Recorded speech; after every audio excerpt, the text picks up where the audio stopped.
नमस्कार मित्रों, सूचना की दुनिया पर आपका स्वागत है। मैं हूं डॉक्टर सुभाष चंद्र सिंह, राज्य सूचना आयुक्त उत्तर प्रदेश। पिछले 2-3 एपिसोड्स में हमने आरटीआई एक्ट की धारा 8 के तमाम प्रावधानों पर, नियमों उपनियमों पर चर्चा की और बहुत विस्तार से चर्चा की।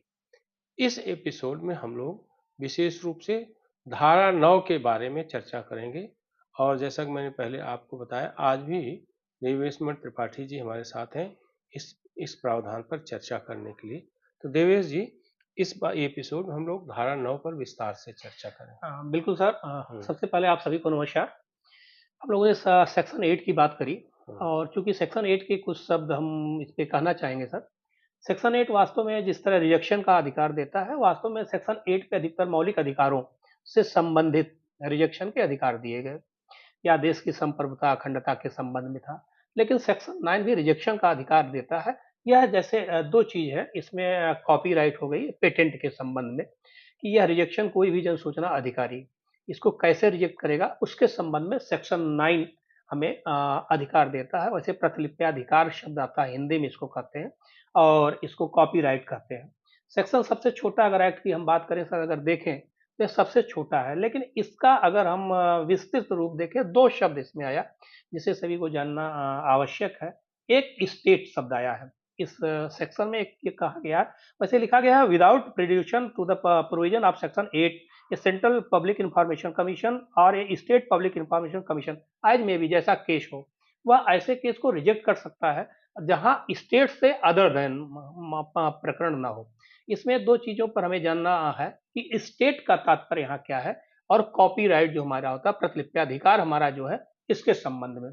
तो सबसे पहले हम स्टेट पे चर्चा करने से पहले सर, हम लोग का कॉपीराइट जो प्रतिलिप्याधिकार जिसको कहते हैं, इन्फ्रिंगमेंट ऑफ कॉपीराइट जो मिला है, इसे जानने के लिए दो चीज जानना जरूरी है। सबसे पहले पेटेंट एक्ट, जो पेटेंट एक्ट हमारा 1970 और दूसरा है प्रतिलिप्याधिकार जो हमारा है 1957, ये दोनों जानना जरूरी है। सबसे पहले बात सर, जैसे बौद्धिक संपदा हम लोगों ने एक चीज देखी थी और कई लोगों ने इसका रिजेक्शन सेक्शन 8 में उठाया। तो इसमें कुछ चीजें ऐसी होती है जिसमें अगर हम देखें बौद्धिक संपदा विशेष रूप से इसमें कहीं न कहीं इनबिल्ट है। जैसे सर कि इसको ये कॉपीराइट का अधिकार जो पेटेंट एक्ट है, प्रतिलिप्याधिकार है, इसको जानने के लिए है कि बहुत सी ऐसी चीजें जैसे प्रयोगात्मक है या ऐसी चीज हम कोई चीज नया निर्माण करते हैं, कई चीज बनाते हैं, वो फार्मूला हो सकता है या कैसे कलाकार हैं उनकी कृतियां हैं।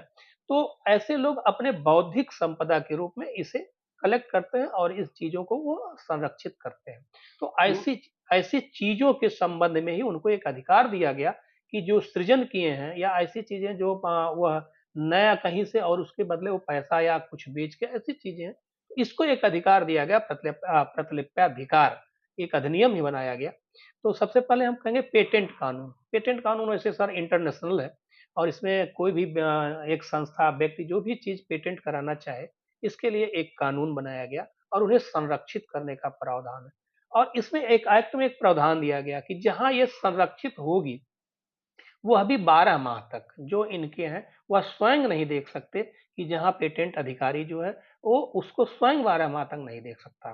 तो ऐसे चीज़ों को जो पेटेंट एक्ट से ये आच्छादित है, पहली चीज़ इसमें जन सूचना अधिकारी, जो भी जन सूचना अधिकारी है, उसे इस आधार पर सेक्शन 9 के आधार पर रिजेक्ट कर सकता है। मतलब सूचना देने का प्रावधान नहीं है नहीं है, क्योंकि सर उसमें ये स्पष्ट पेटेंट एक्ट से जो आच्छादित है। आच्छादित है, वह तब तक उसमें है जब सेक्शन, अभी हम आगे बात करेंगे सर उस सेक्शन में, कि तब तक वो सूचना नहीं दी जा सकती जब तक उसका ओनर, जैसे कोई संगीतकार है या कोई सर नक्शा सृजित करता है या कोई ऐसी चीजें जैसे दवा की कंपनियां हैं या कोई वैज्ञानिक है या कोई डॉक्टर है, ऐसे फार्मूला बनाता है जो वह बनाया है जिसे बेचकर उद्यमियों को पैसा कमा सकता है। अगर ऐसी चीजों को सार्वजनिक पटल पे ला दिया जाए तो निश्चित है कि उसकी अपहानि होगी और एक्ट कभी किसी की अपहानि नहीं कर सकता। इसीलिए इस एक्ट में सेक्शन 9 को प्रावधान किया गया है। हम इसके पहले हम जो प्रतिलिप्याधिकार हमारा कानून है, उसके संबंध में कहें, इन्फ्रिंगमेंट ऑफ कॉपीराइट जो कहते हैं, इसमें सेक्शन 13 अगर हम पढ़ें तो सेक्शन 13 जो एक्ट का है इसका है, वो ये बताता है कौन कौन सी चीजें इससे, इसका करने पे इसका उल्लंघन होगा।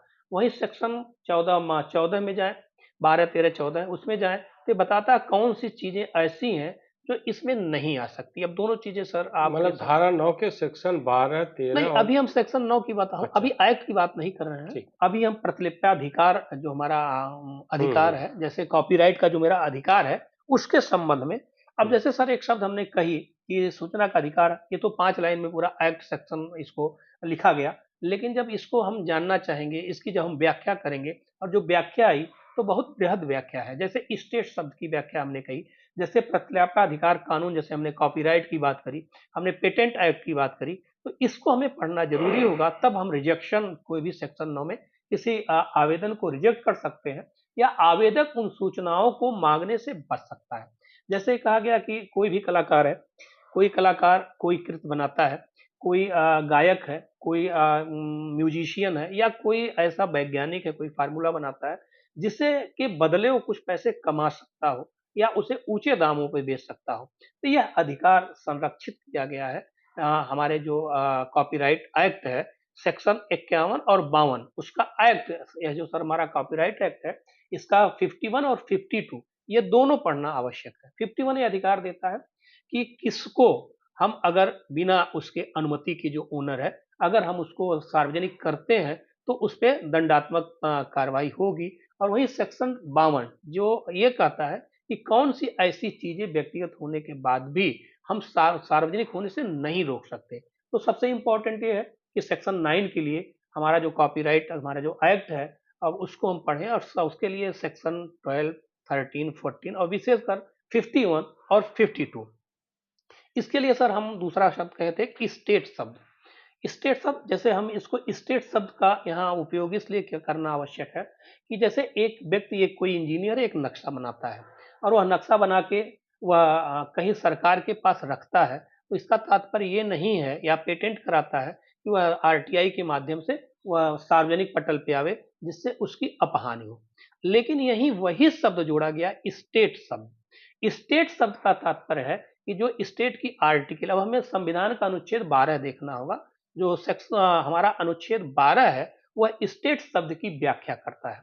तो यह कहा गया कि अदर देन स्टेट, इसमें एक स्पष्ट चीज खोला गया है कि स्टेट से रिलेटेड जो चीजें हैं, उस पे ये एक्ट प्रभावी नहीं होगा। जैसे सर हमने आपके समक्ष इसलिए रखा कि अभी हम कहते हैं एक कोई हमारा मॉडल है, कोई नक्शा है, और वो नक्शा कोई व्यक्तिगत है जो अदर देन स्टेट से है, वह अगर सार्वजनिक किया जाए, उसका अपहानि होगी। लेकिन जैसे एक बिल्डिंग का नक्शा सरकार के द्वारा बनाया गया, तो इसे इस सेक्शन के अंतर्गत रिजेक्शन का पावर नहीं है।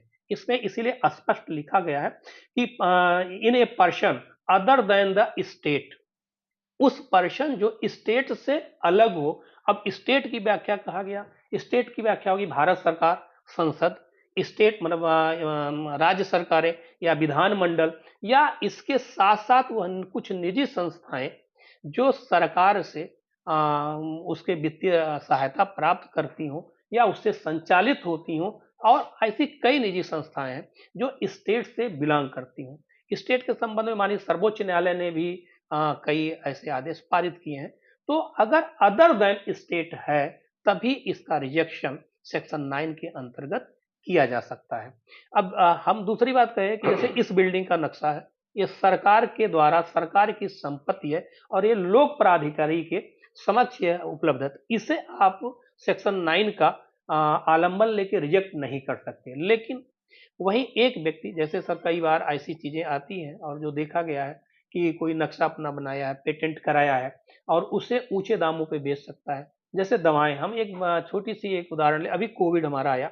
कोविड में बहुत सी कंपनियों ने अपनी प्रयोगशालाओं में दवाएं प्रयोग करके दवाओं का फार्मूला बनाई और उसे पेटेंट करा ली।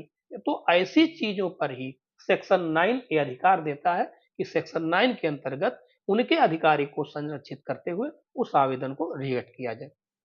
जैसे हम एक उदाहरण, जैसे सर, सूचना आयोग की बिल्डिंग में हम लोग सर, बैठे हैं, सर, इसको निर्माण निगम ने बनाया है, सर, इसका एक नक्शा बना होगा, सर, ठीक है। सर, मान लीजिए कोई व्यक्ति सर, चाहे कि निर्माण निगम ने जो नक्शा तैयार किया, सर, हमको वो नक्शा चाहिए, सर। क्या ये नक्शा दिया जा बिल्कुल सकता सर, है? मैं इसीलिए इस हाँ, चीज़ों को खोला कि इसमें स्पष्ट लिखा गया है कि जैसे अभी हमने पहले बताया, कोई भी जन सूचना अधिकारी किसी आवेदन को रिजेक्ट कर सकता है इस बिहाफ पर, यह कॉपीराइट। लेकिन उसमें एक शब्द स्पष्ट जोड़ा गया कि अदर देन स्टेट। इस पे कई आदेश आए हैं और इस पे आदेश ही नहीं तो स्पष्ट भी है कि ऐसी संपत्तियां जो आप आम आदमी के टैक्स से पे किया गया हो, अभी तो उससे ध्यान रखिए सर, अब हम ये नहीं कर सकते तो राज्य सूचना आयोग की बिल्डिंग है, लेकिन वहीं ऐसी जो सूची 8 में हो या जो देश की सुरक्षा से, अब वैसे जानकारियां या ऐसे नक्शे जो ऑलरेडी सूची 8 से अपवर्धित की गई हो या रोक लगाई गई हो। अब कोई ये कहे कि हमें हमारी जो मिलिट्री यहाँ है, जो हमारी सेना है या हमारी जो मतलब वैज्ञानिक संस्थान है, इसके जो ऑलरेडी इससे इस सेक्शन से बाहर रखी गई हैं और जो 8 से आच्छादित हैं, उसके बाद सारी जो एक आम अपराधीकरण में है उसे नहीं रोका जा सकता सेक्शन 9 में। यानी सेक्शन जो धारा 9 है सर, एक प्रकार से कहें कि धारा 8 से थोड़ा इतर है सर, जिसमें मुख्य रूप से कॉपीराइट कानून, विशेष रूप से प्रतिलिप्याधिकार, इसको कॉपीराइट कहते हैं, और पेटेंट कानून 1970 इसके संदर्भ इससे में जो सूचनाएं आच्छादित हैं सर, उन सूचनाओं को देने से मना कर सकता है, मना कर सकता है मना कर सकते हैं जन सूचना अधिकारी। आप इस YouTube चैनल को लाइक करिए, सब्सक्राइब करिए, कमेंट करिए और शेयर जरूर करिए।